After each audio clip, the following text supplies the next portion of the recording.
This is Dabu7 with a quick earthquake update. I want to point out a few things here when it comes to the United States, specifically the Midwest and the New Madrid region. This is an area I've always had my eye on, and it's every day that I check these earthquake maps. May not do a video every day or have the chance to, but I'm always checking them.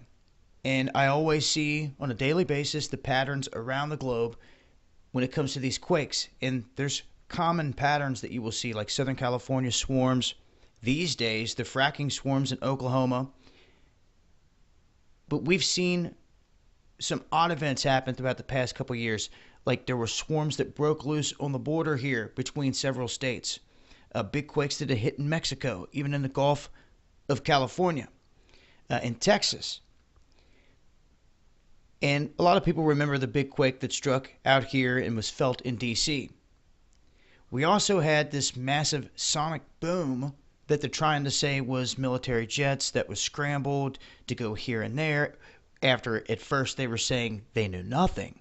And this is the same area that we caught that huge wave on radar going into. It emanated from down in Argentina, but when it got to its fullest potential, as wide as it could get, it blasted this whole region here and up the east coast of the United States. Still don't know what that was, but what we're looking at now is a series of small quakes that seem to come to a pinnacle right here at the heart of the New Madrid. Like I said, we've seen the swarms in Oklahoma due to fracking, but you can see here in the past 24 hours, a 2.1 registered in Arkansas, a 2.1 in Tennessee, parallel to one another. And since then, a 2.5 has struck in Missouri. Now, these are not massive quakes, but I want you to pay attention to how many are popping up, even if they're small. When we have another one here in Tennessee, 2.1. These smaller quakes. And, would you know it, it just so happens to be situated right there at the New Madrid. This is what I call the keyhole. It is a very unique piece of land, so to speak. It is considered to be Kentucky, but it does not touch Kentucky. The river comes down and separates it. It's very weird. It dips down, and this becomes Tennessee. This is all Tennessee, and everything around through here is Missouri.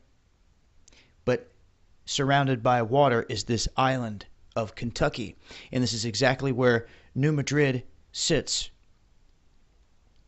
So anytime I see some activity popping up in this region, I like to keep track of it, let folks know what's going on. It's not massive, but it is an uptick in smaller quakes all of a sudden across this region. As far as global quakes go, we did just see a 5.3 strike down here in Chile. There has been an ongoing swarm up here in northern Colombia, as well as some 3 to 4s humming out of the Virgin Islands here recently. There's also been some swarms up here off of British Columbia. And there was a big quake, and there's still a nice swarm going on from the big quake that struck right here in the Straits of Gibraltar. Now, since then, I've watched these quakes creep out, even out into the Azores, and they've hit along this ridge like I've talked about before, and now once again in the mouth of the Serpent Head, in the teeth. A look around the globe, Indonesia, all these islands seeing moderate quakes here, medium-sized quakes, and one striking in the Gulf of Aden 23 hours ago. So as far as significant quakes go, nothing massive here as of late on a destruction type scale. But make note that since my last one, I talked specifically about quakes hitting in this region. And they have within the past week or so, inside of this rim. Okay, not just on the outside where I've talked about before too. And we've seen smaller ones hit down here as well.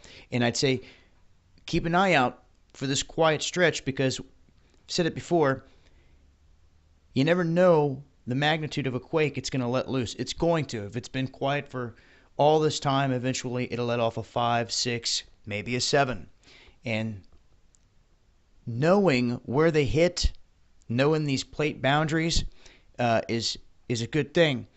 But when you start to see small patterns pop up, it's something to pay attention to. It may not be nothing big, but it could be signaling a shift somewhere else that is connected to all this. And once again, running right along the bottom frame here of the old craton belt, with that whole plate.